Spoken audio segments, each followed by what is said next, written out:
Hey, welcome to another episode of is it Bent, Twisted, and Exhausted Entrepreneur? Yeah, I think so. I think so. We keep adjusting it slightly, but I think that's it. Hey, I'm Jeff Harrison, and Leslie Spohr. we're excited to be talking to you about this today. If you missed it, go back to episode 1. If you're just joining us, this is episode 3. We try to take pieces and bits. 2. This is our third one because there's episode 0. And then we had episode 1. This is episode 2, which would be the third podcast. That's why I'm in the room for organization. Hey, you don't have your name of your company underneath your name. I did that intentionally. Okay. But anyway, so without being with more focus here, the idea is this podcast is we're letting you kind of go behind the scenes, as I say sometimes, of looking behind, inside the kimono to find out what we're doing to help our businesses succeed, and kind of, look, kind of almost going back to the beginning, say, hey, what were the pitfalls? What were the things we learned along the way? Because sometimes, Leslie, is it true that we kind of forget after you've been doing it for a decade or decade and a half, we say, oh, just do this. And then we remember, God, that was tough back then. Exactly. You do forget. And since COVID, especially, I realized I haven't been out anywhere. So I recently joined somebody's BNI group. I don't know who that was.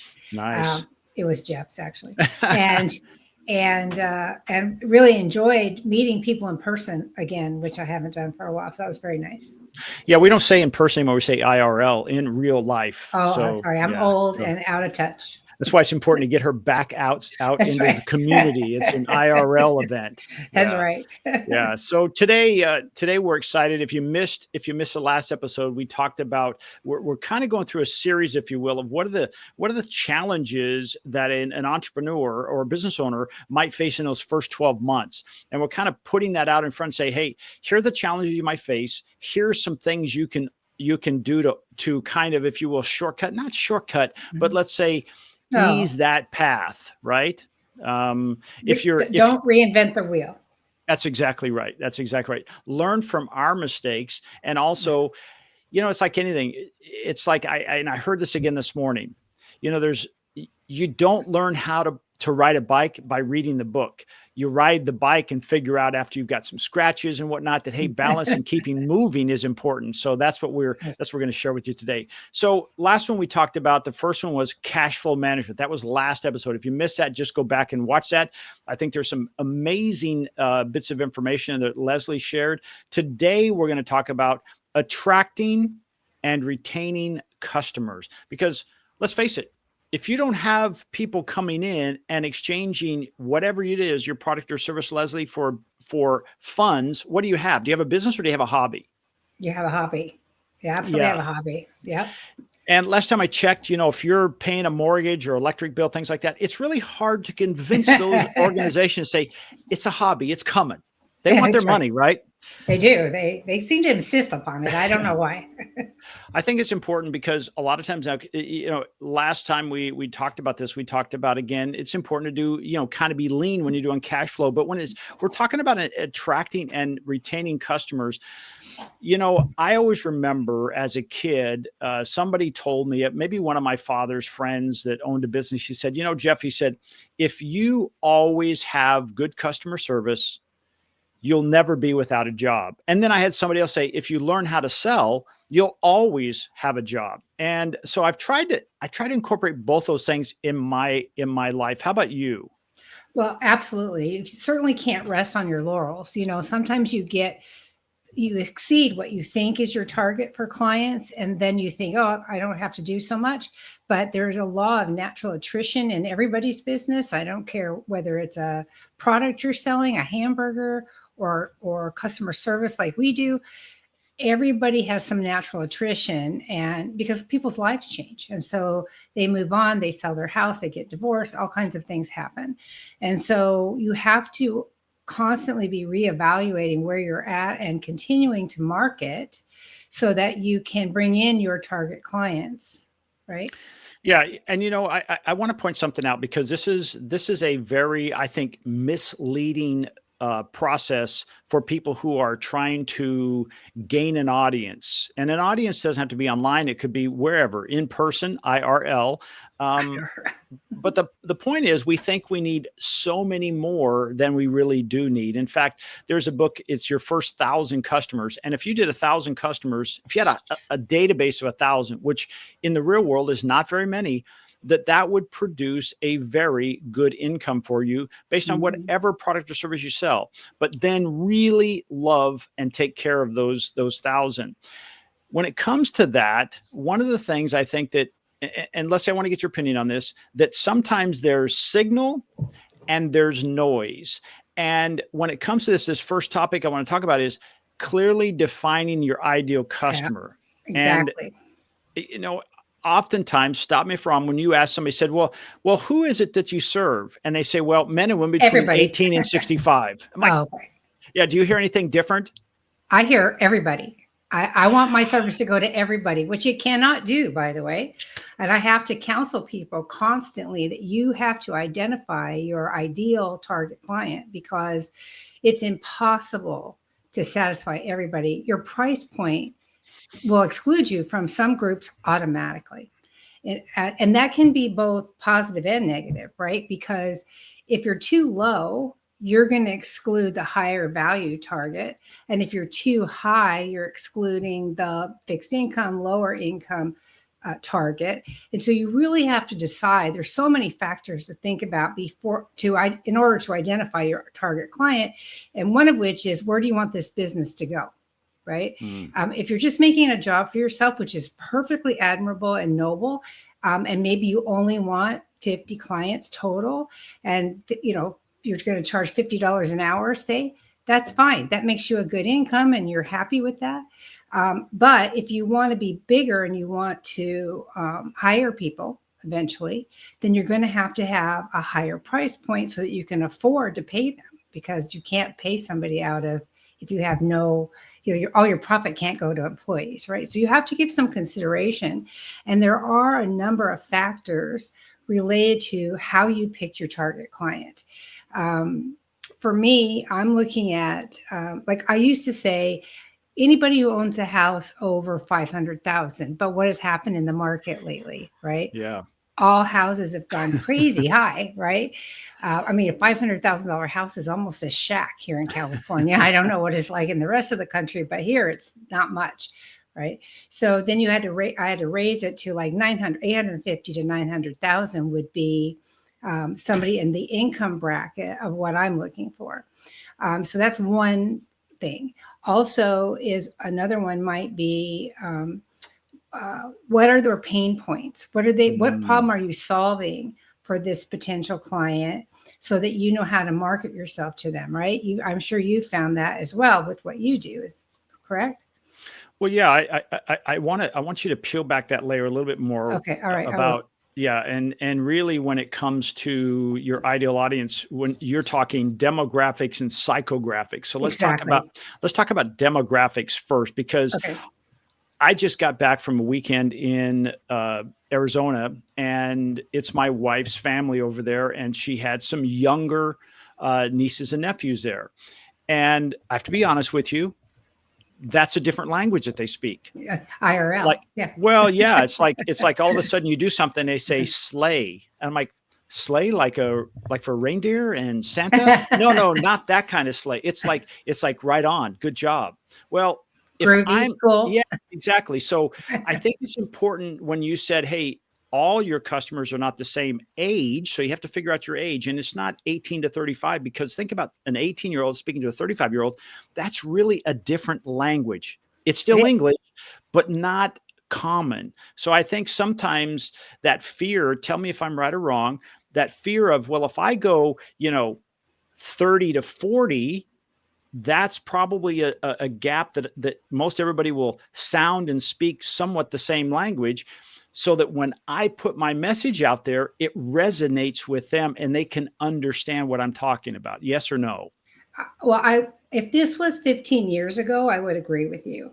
But today, unfortunately, not unfortunately, fortunately, younger people are making more money than they used to. Now, I know some of our listeners may disagree with that, but you have quite a number of innovative young people who are starting their own businesses in service-based industries and gig economy that bring in quite a bit of revenue at a very young age. My market used to be upper end baby boomers, of which I am one, but a lot of the baby boomers are aging out.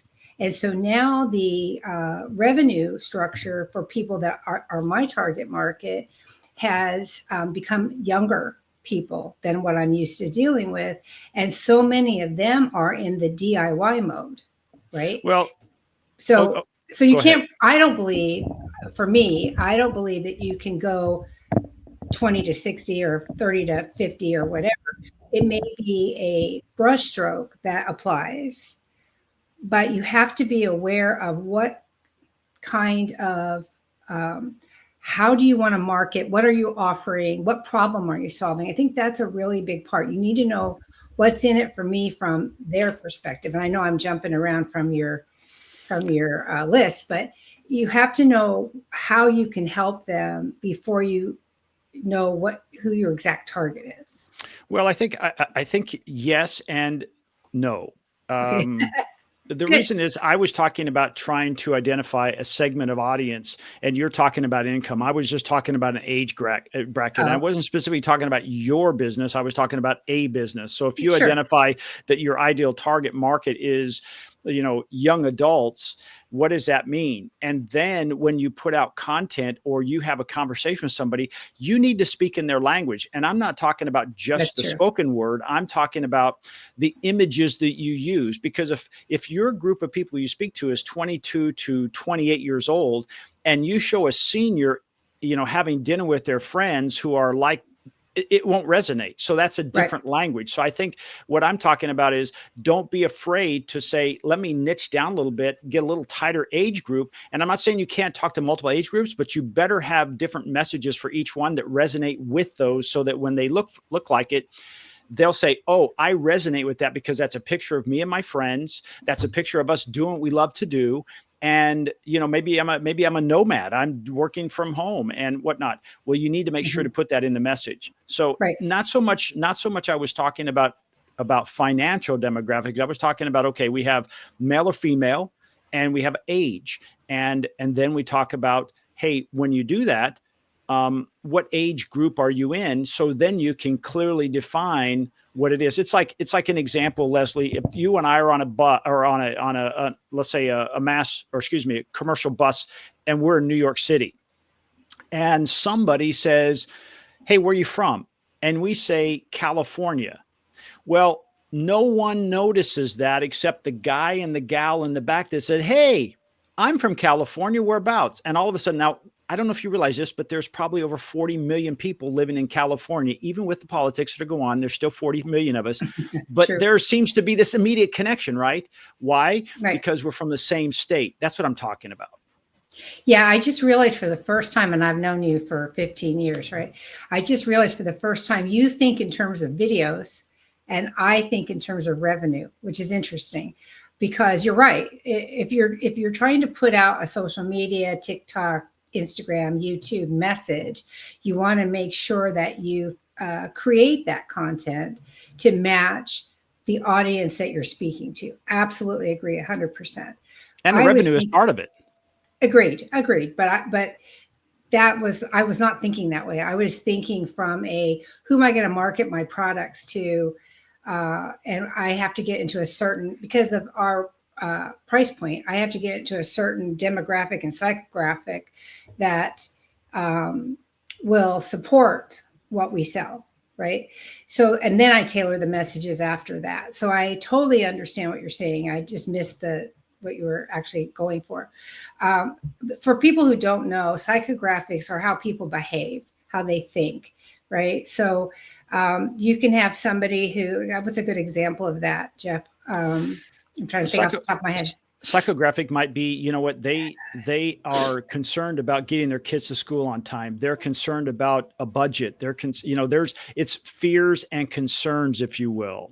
Right. likes and dislikes. Those could be considered psychographics. I like going hiking. I love traveling first class. I love going backpacking. Those are the kind of things we're talking about. Right.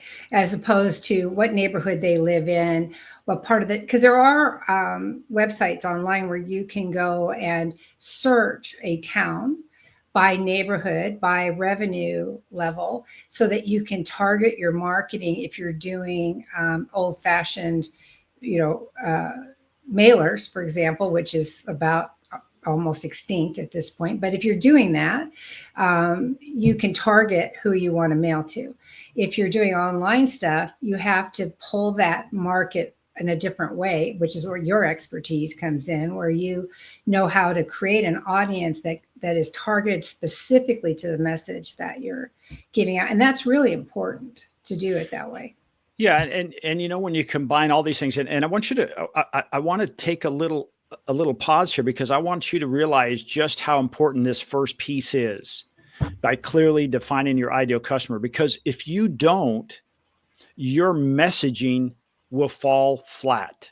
It will Right. fall short of what you want to do. So while it may seem like, geez, they seem to be harping on this a lot, it is critical. It's like we want to make sure that if you were invited out to dinner, that you are dressed properly when you walk into that restaurant, and you're not in a tuxedo and it was California casual. You will be out of place, or vice versa. Can I tell a story? You tell a story, because you're a great storyteller. I tell this story every day almost. It's so sad and so embarrassing, by the way, but I think it perfectly illustrates what you just said. So when I first started marketing my business, not this one, the other one, when I started marketing, I volunteered to sponsor a golf hole. Right.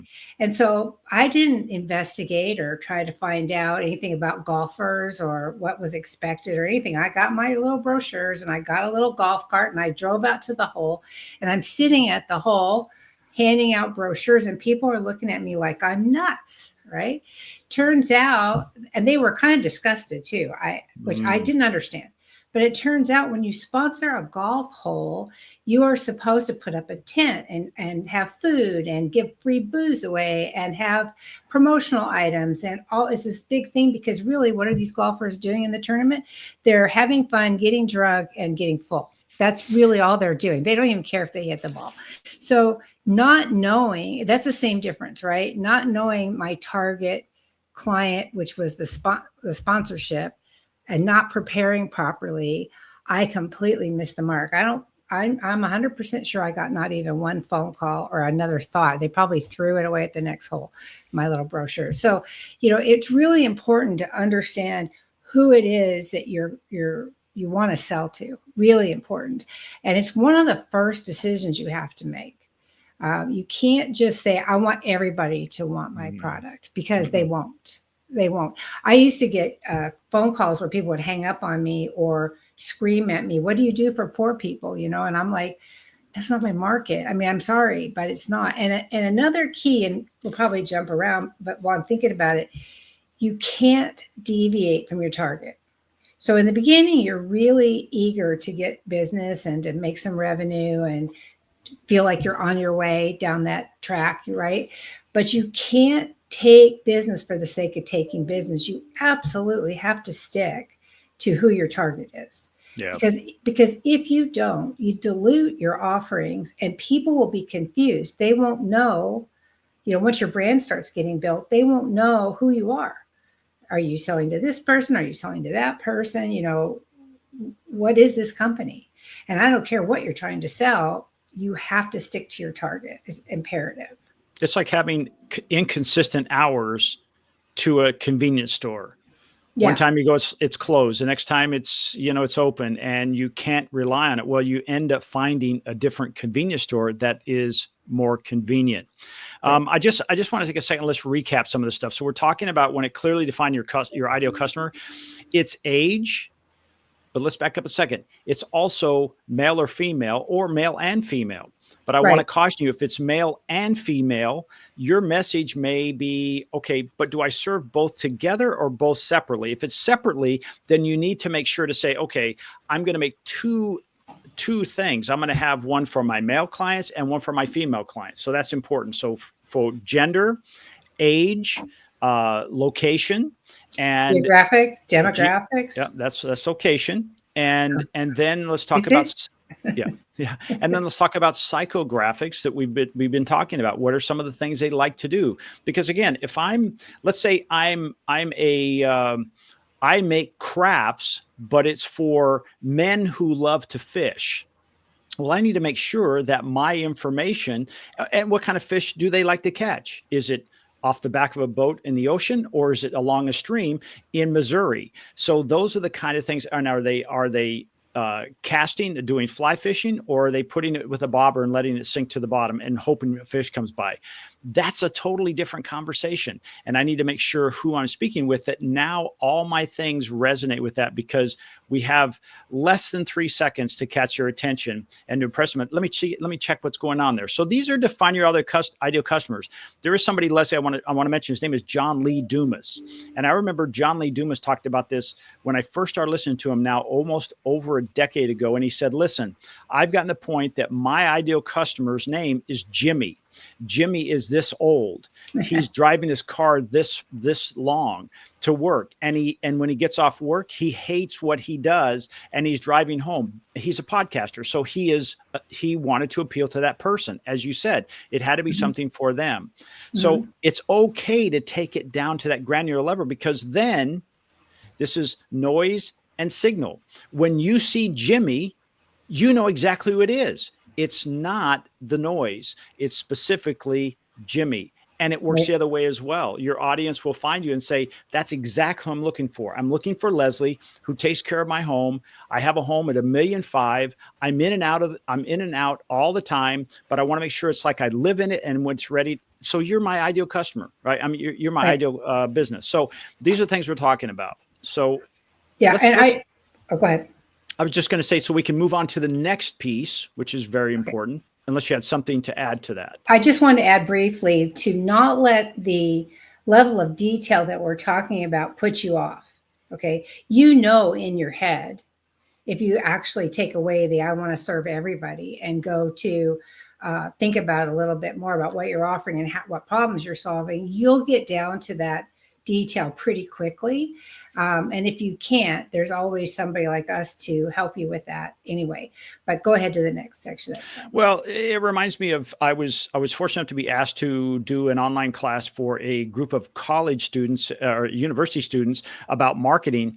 And when we talked about this, I said, let me ask you a question.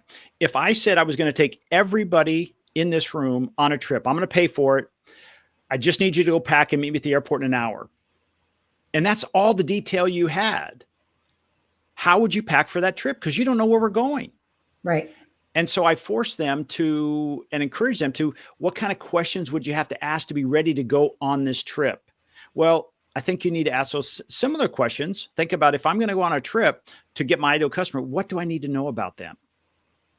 Right. Exactly. Okay. All right. That's exactly it.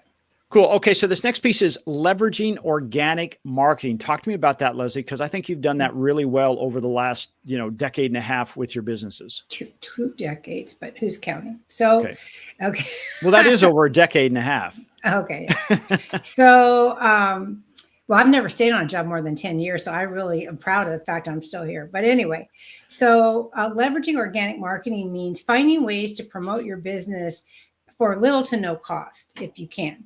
So things like writing newspaper articles. You'd be surprised how many newspapers, they're still newspapers, even if they're electronic, or digital, I should say, they still want articles. They don't have enough content. So you can write for them. You can write for chambers of commerce. You can write for any number of organizations, and you can also offer to speak.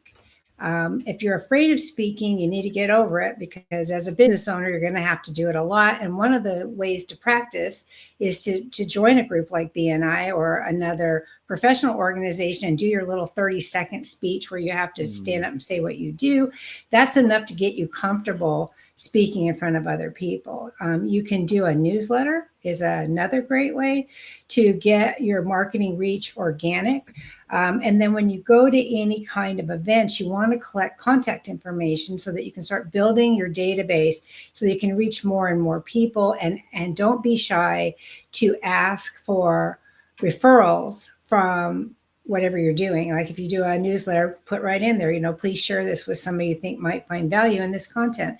The more you can get your name out there, the better. And you don't have to write like a hard sales piece ever. Mm-mm. I really recommend writing more like a blog. Write about your life. Write about a topic that you're interested in. I once did a topic about Valentine's Day for an article that was going out for Valentine's Day. I still get the byline and my company name, and that's what's important. But having my name out there keeps reinforcing the brand. When you speak to groups, talk about a story. Get out there. I talked about Famous Amos one time. Did you know that he was a talent agent before he was a cookie guy?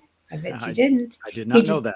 He discovered Simon and Garfunkel for one. Ah. So there's you could, and then you just wind those stories back around to your topic, and then so I believe that writing, or you can join organizations. That's another great way, because you have to build relationships in order to build organic marketing.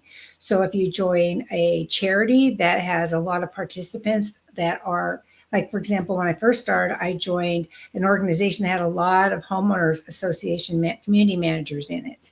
So I got to know a lot of them. Or you can join some other networking group, like the Chamber of Commerce or BNI, for example. You do have to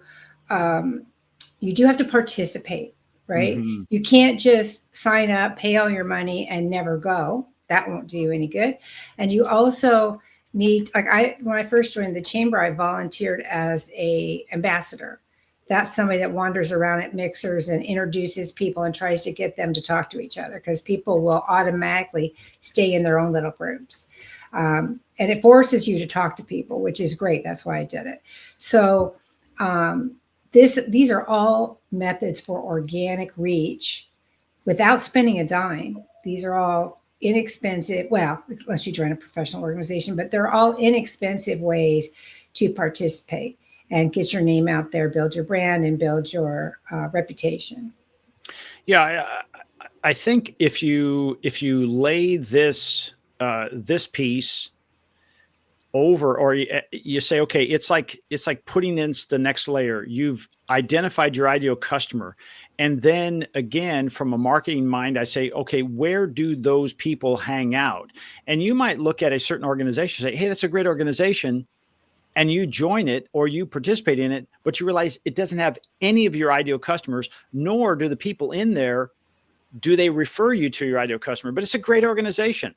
That can be frustrating. I've heard that happen with people that have joined a BNI group or they've joined a Chamber of Commerce and say, geez, this doesn't work for me. Well, as you said, hey, being a member does not guarantee success. You have to attend and be active in the group. So I think that's important.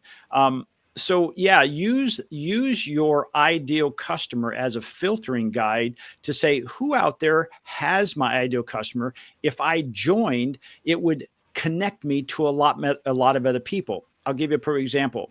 There's a gal that I'm working with out of Arizona, and she works with exclusively women, and she has a Japanese head spa. Now, I had not heard of a Japanese head spa, but after I listen to it, I'm like, okay, good. Who are her ideal customers? And I said, hey, what about an organization like Boss Babes? And she said, I've not heard of that. Well, this is an organization very, I'm going to say very active, professional women who are her ideal customer, that she can just step into this group and immediately connect. This would be a good thing for her. And so anything more on that thought process about organic? Yeah, I encourage everybody to join the Chamber of Commerce, for example, but you have to be aware of what you're getting when you do that. Chambers of Commerce market business to business. So that is not in and of itself going to bring you clients. I made that mistake when I first started. I thought, oh, I'll join the chamber and I'll get all kinds of clients. No, because you're marketing to other businesses. Now, if you build relationships with those businesses and you find a way to leverage your offerings with what they do in some kind of collaborative way, where they will either promote you with their marketing efforts or refer to you, then that's a good thing. But But the point of the chamber is mostly building your brand and getting yourself into the community and giving back into the community that you want to honor your business. I think that is important from an ethical and moral perspective, that you do participate in some way to give back. The other organizations, for example, real estate agents have a lot of the types of clients that all their homeowners, most of them are clients I want, like, especially if they're snowbirds, right? So for me to join a group of real estate agents, either through like Women's Council of Realtors or some other MLS group that people go to, or speaking at their brokerage houses or whatever, those people will bring me clients and do. Probably our biggest source of referrals are from real estate agents. But you have to know what to expect from each of these organizations so that you can maximize the return that you're getting for what you're paying. Are you familiar with CAI at all? Yeah. Yep. Communities Association Institute. It's a national group. So anybody who's watching this in the United States should be able to find a chapter close to where they are. When I walked into the first meeting of those, there were like 75 people there that I didn't know. And so I immediately signed up, and I stayed a member of that for several years, participating on committees and sponsoring events and participating. And I made a lot of friends, and I got a lot of referrals and a lot of business out of it. So just you have to understand what organizations you're joining and how they can help you.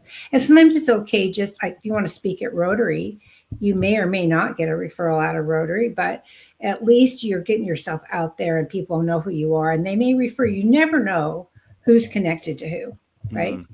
So I just want to give you some pointers on, hey, these are all great, you guys, but how in the world do I go about finding that in my community? Well, I'm going to give you a little tech hack here.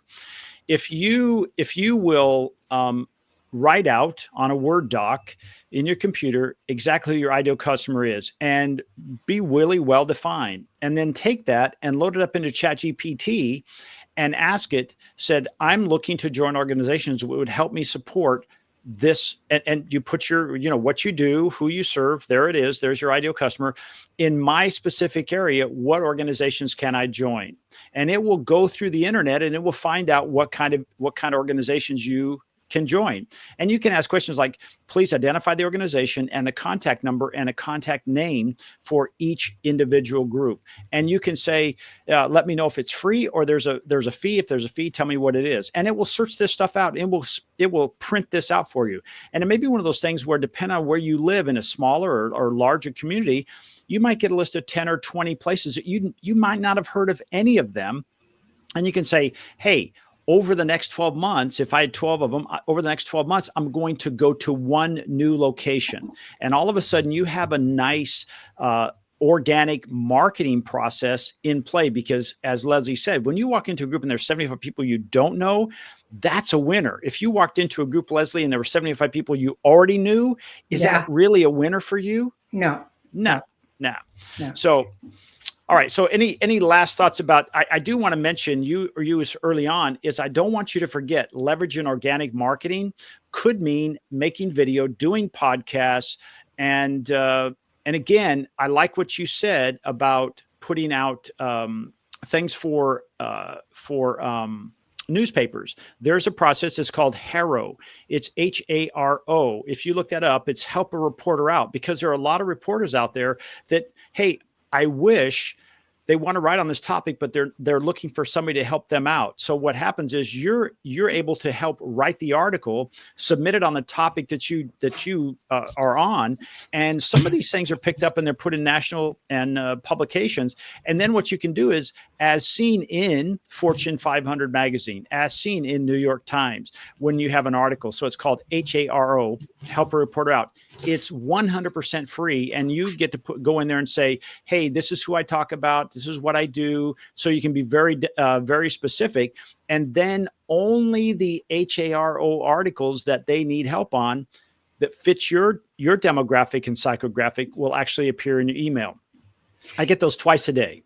And I wanted to mention on ChatGPT, I used to believe, and I still believe to a certain degree, that the iPad was the most revolutionary innovation in my lifetime. Okay. Because when I used to work on the road, I was carrying books and CDs and movies and, and I had to go everywhere, Zoom or any kind of video chat was terrible in those days. And now with the iPad, it's all in one place. But I have to say that I have now replaced that with ChatGPT because the amount of things that it can do for you is absolutely phenomenal. And we'll have to do one of these podcasts just on some of the things you and I use it for. But I mean, it's unlimited in what you can do.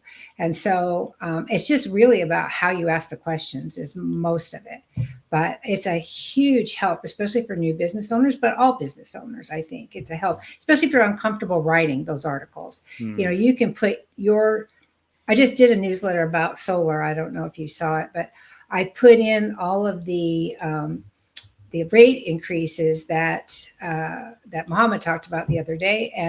And then I said, this is what I want to write about. And this is how Executive Earnings helps and blah, blah, blah. And 2 seconds later, I had a whole newsletter written and that was all I had to do. It took me all of about 3 minutes, so you can't, anything that will further your goals and save you time is a valid tool to use. 100%. I can't hear all right. you So this is leveraging. I can still hear me. Are you there? Okay. I can hear you now. Okay. So that's talking about the first two things. One is clearly define your ideal audience. The second is leveraging your organic marketing. And the third is implementing a referral program. Now, this is different across the board, but I want Leslie to talk a little bit about this because she has implemented this and she does it every day.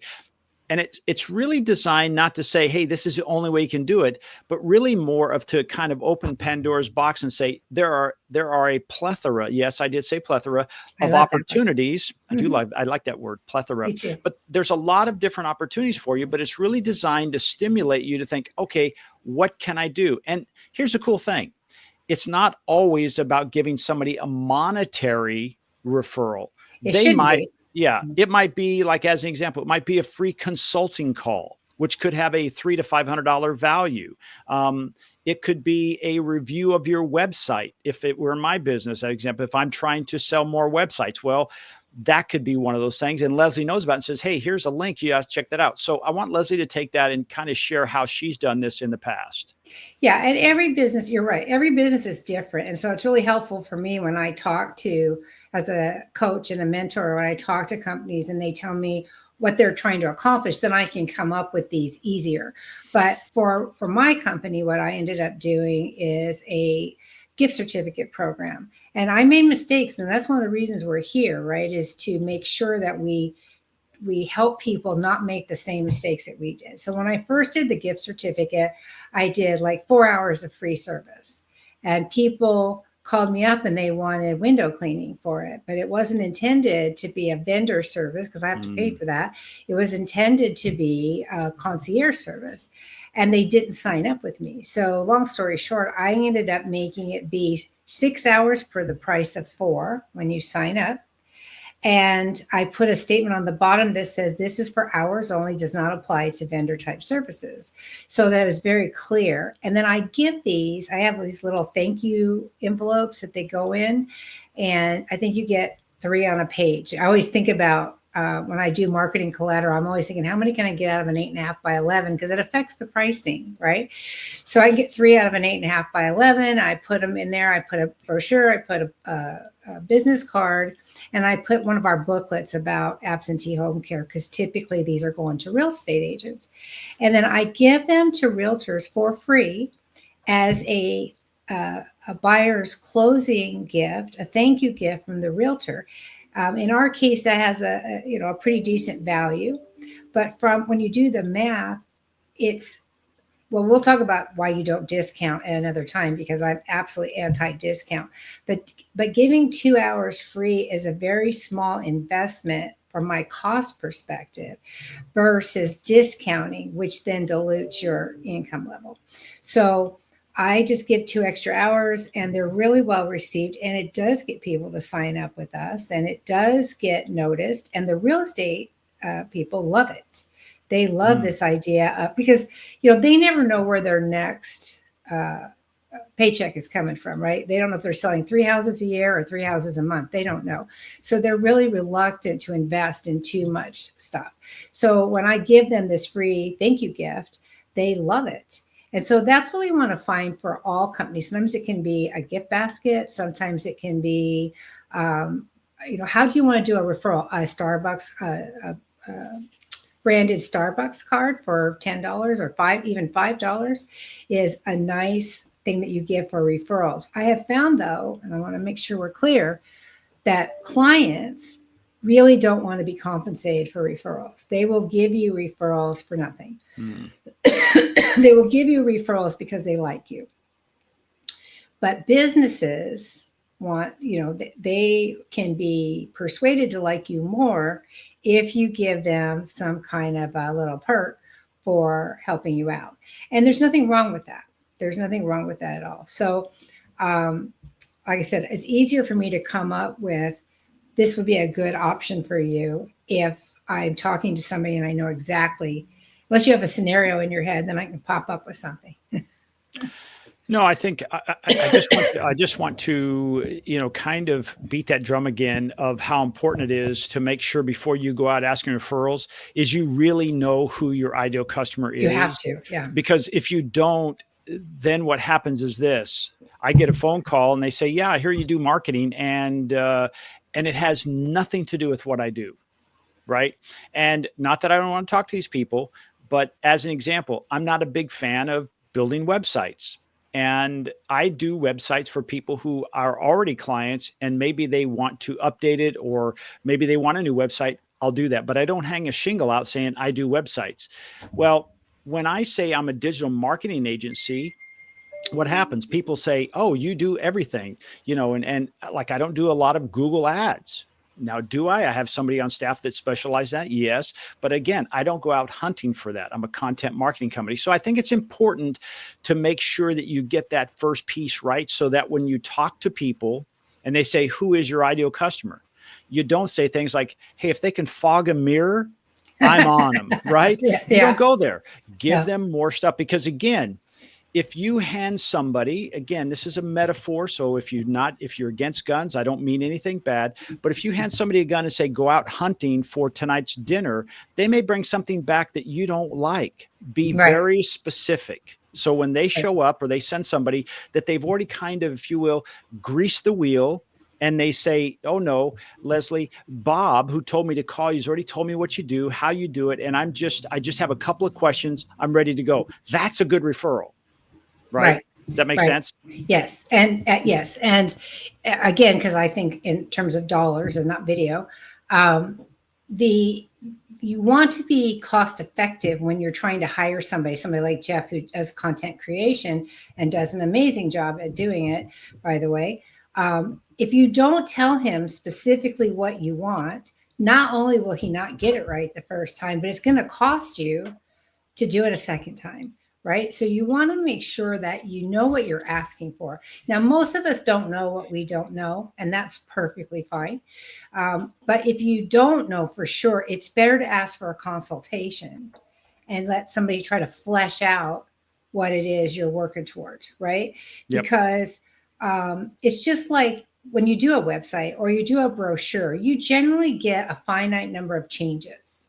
Right? Somebody will say you can have 3 revisions. If you don't, people will revise until the cows come home. Yep. And it costs everybody money when it takes longer to do stuff. So you want to be prudent with your funds, especially if you're just starting, but even if you've been in business a long time, right? You can't just because you're already successful doesn't mean you throw money away willy-nilly. So you absolutely want to understand what it is you need. If you don't know what you don't know, then you go and say, hey, let's have a conversation and I'll explain sort of what I'm thinking. Maybe you can help me brainstorm this because I know I can help people and I know you can too. Yeah. So again, take a look at your industry, take a look at your market, and is it a product or service? Like Leslie said, instead of discounting, offer extra, because it is a discount in the mind of the person, because they think, oh, well, that I get 6 hours instead of 4, or I'm paying for 4, but I get 6 hours. So that's a savings for me. But she's not discounting her per hour. That Right. keeps the integrity of her product and service at a high level. Think about doing the same thing for you. And how can that be used as a thank you, or a reason for somebody said, let me give you Leslie's card, right? There's a reason for that, because they're thinking, okay, you sound like you're the ideal person. I call it breadcrumbing. When I give somebody content that they can learn more about what I do, it's a breadcrumb on the trail to lead back to me. And so that's how I think of content, is it's just how many breadcrumbs can I put on the trail that will help you solve your problem, will lead back to me. Well, the same thing when I'm looking for referrals. So I don't want to beat that horse, because I think that makes sense, implementing a referral program. And we put a third because it's not the first place you start, because you No. need to know who your marketing people, who you're talking to, and then also how to leverage all that organic content, the marketing. Because when you go out into the marketplace, when somebody says, well, who is your ideal client market or your client, and They you will don't ask you know, too. they Yeah. absolutely, that's absolutely. It's almost like a free consultation period when you go to a chamber mixer and they ask that, and you're like, yeah, I'm not sure. Well, those are kind of the Everybody. questions. Everybody. Absolutely. Absolutely. So, all right. So let's move on to this last piece. And this is the one I'm just going to set the stage. Focus on customer experience. There's a terminology going around. It's been around. It's not brand new, but it has been around a bit. It's now making its way through the business. Is like, what's the transformation that your product or service is going to give your ideal customer? In this case, focus on your customer's experience. If you look at let's say a website like Apple, they're phenomenal at this, because when you look at their website, they are transforming your experience. It's not about the phone. It is not about the phone. It's about the pictures you take. It's about the experiences you remember. It's about whatever, right? It's a freedom. Mhm. So think about your product, because if you're selling the steak and not the sizzle, you're going to end up with a lot of steak that goes bad. Leslie, what do you think about that? I agree with you. I had a thought, but it went away when you said steak because I'm hungry. I tried to think what it was I was going to say. Um, keep We're talking talking for a about we're minute. talking about we're talking about transformation. What transformation does your product or service Oh, give to the okay. end user? Right. So what I was going to say is, again, we're back to what problem are you solving? Right. And it is really key to be specific. Now, let me give you an example of that. I was sharing this. I have a webinar. I don't know if you know, I do every Wednesday on marketing to realtors and homeowners Mm. associations. It's a free webinar, so you can find me on Facebook or through here, and you can sign up for that. But I used this example yesterday. So if you want to offer dog walking services, that's very valuable. People are busy. They don't always have time to walk their dog. Maybe they're at work longer than they expected, and they want you to walk their dog. And so, but most people enjoy that and they want to do it themselves. So that is a service you could offer. But if you say, I want to, I want to offer you that I will take care of your animals and walk them while you're on vacation, even if it's only over the weekend or for a day, you have a day trip or something. Now you're solving a specific problem, right? And that client is going to be happier because they knew they had this problem and they didn't know how to fix it. They were tired of relying on friends and neighbors. And here's somebody come in and professionally take care of my animal, because they're just like your babies, right? So you want somebody good to take care of them. And so you want to be specific in that. If you're helping divorced dads, for example, they've got all kinds of problems, that you can focus in on and help them, rent a wife or whatever, not in a biblical sense, but like grocery shopping or laundry or whatever. And I'm talking about service-based stuff because that's what I do for a living, but it doesn't have to be that. I used to teach at Northridge University, and I used to solve problems like this for all kinds of people, people that made bagels and people that made ties. And, it doesn't matter to me what the product is. the way you run a business is the way you run a business. And successful people follow a formula, which is what you and I offer. So hopefully, I shouldn't say hopefully. I almost got through this whole thing without saying hopefully. And then I said anyway. But, you want to be as specific as you can so that you can focus on that customer experience so that you're solving a problem for them and making them happy. Anytime you solve a problem for somebody, then they're happy, right? Because that's one less thing they have to worry about. And I don't know how it happened with all the automation and all the cool things that we have in life today. We are busier than we've ever been.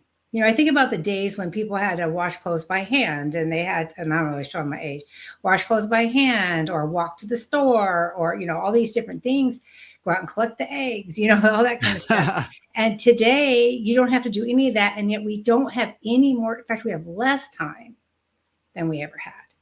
And so I don't quite understand that correlation. And maybe it's just because I'm getting older and I'm looking at things differently. But if I can solve a problem for you, then I know that you will be happier because time is a premium and it is a commodity that's not renewable, right? Time, even for you.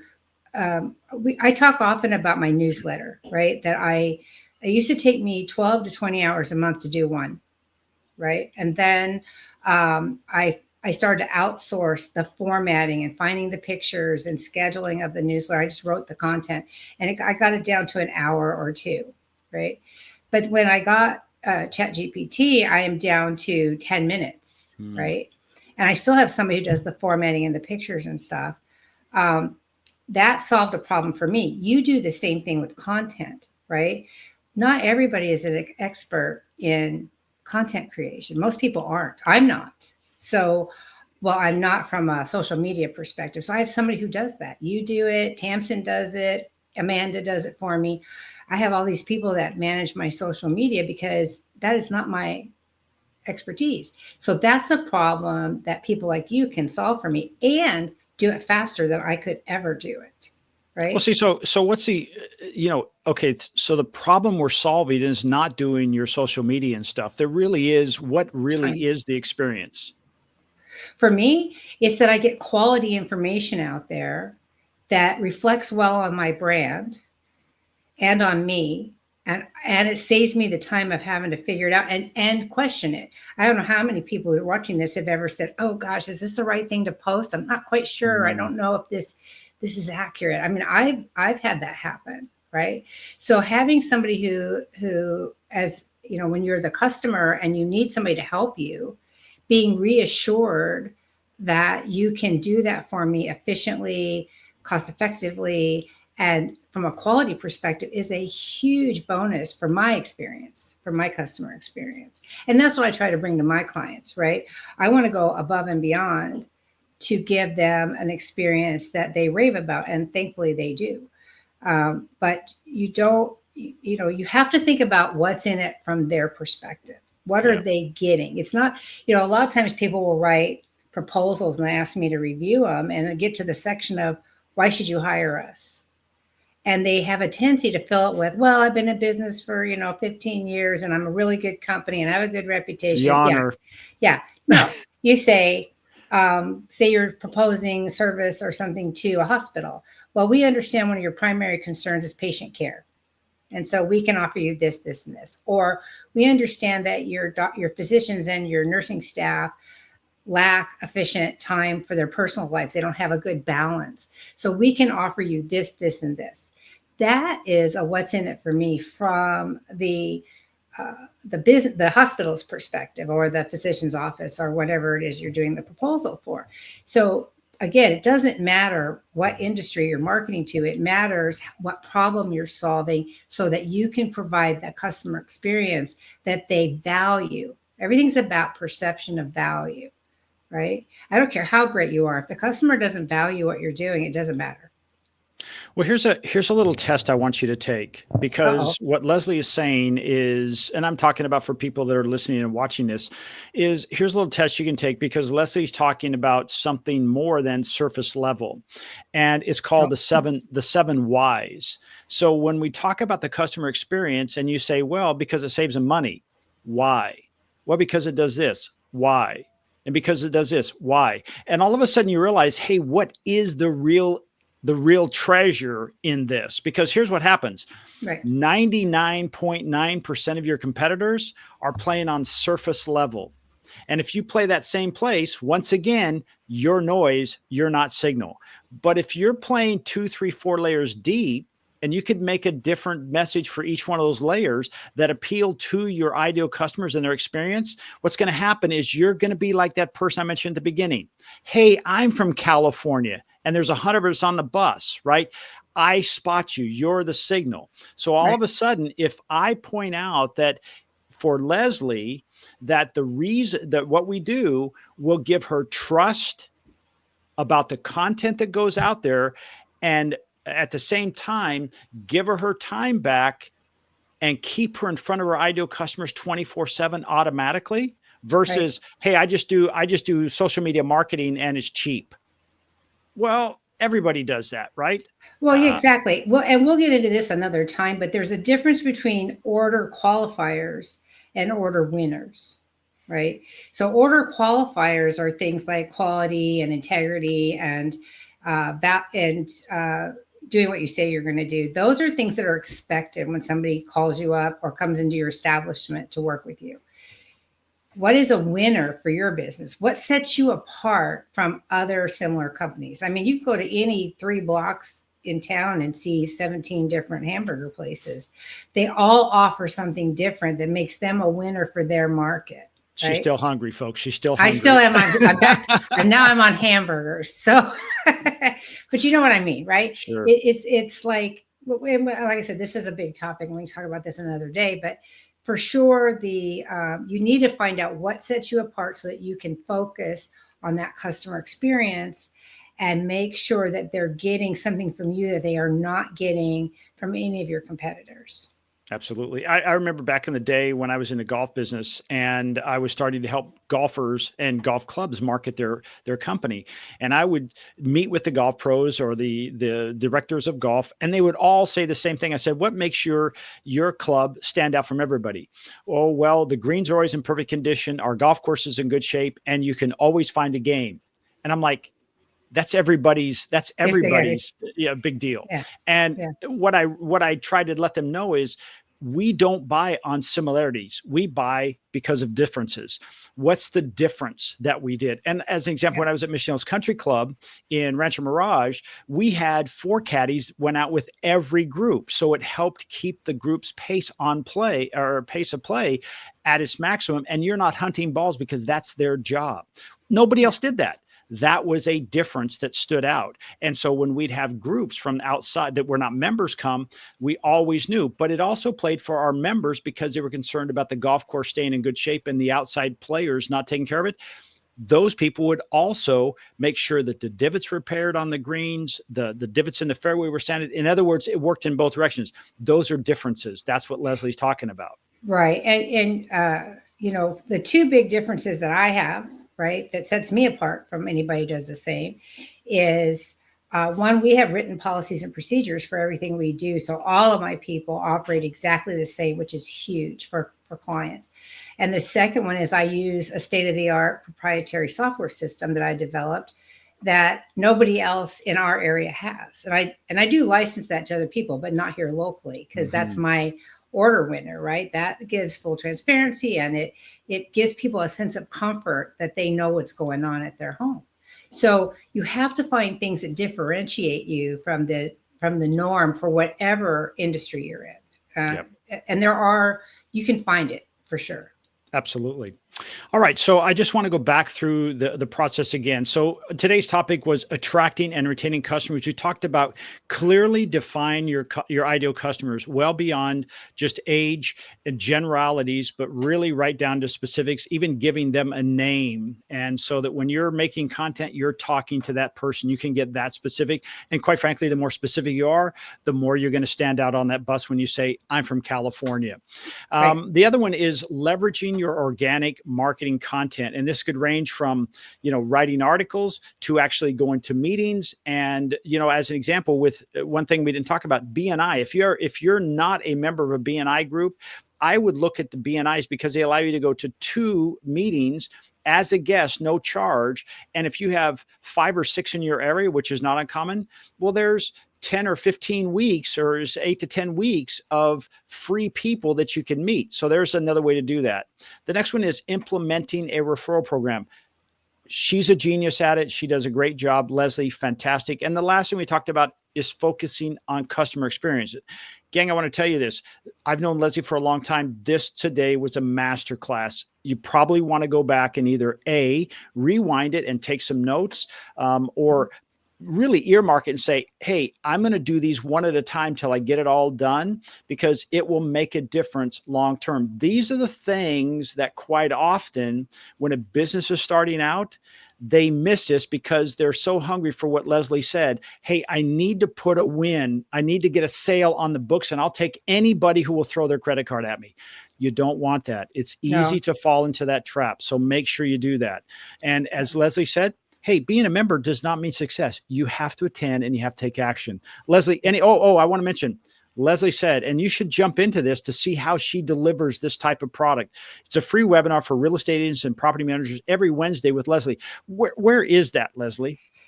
I have a Evite link for that, which I'll email you so we can put it up here. But you can go to my Essential Elements or one of my websites on Facebook, and it will tell you about it, but I can give you the link so you can put it in here. And if I may do a shameless plug, I actually have a essential guidebook on how to determine your target client on my Concierge Business Solutions website under Buy Now. So you can, if you want a summary or more detail about how to identify your target client, I recommend you go check that out. Fantastic. Leslie, thank you so much again. You've been with us on the Broken, Twisted, and Exhausted Entrepreneur, which is bent, twisted. Bent, twisted. That's how this got me. It got me broken, twisted. It's Bent, Twisted, and Exhausted Entrepreneur. That's our podcast. My name is Jeff Harrison. And I'm Leslie Sport. Thanks for joining us. We'll see you again next time. Bye-bye. Bye.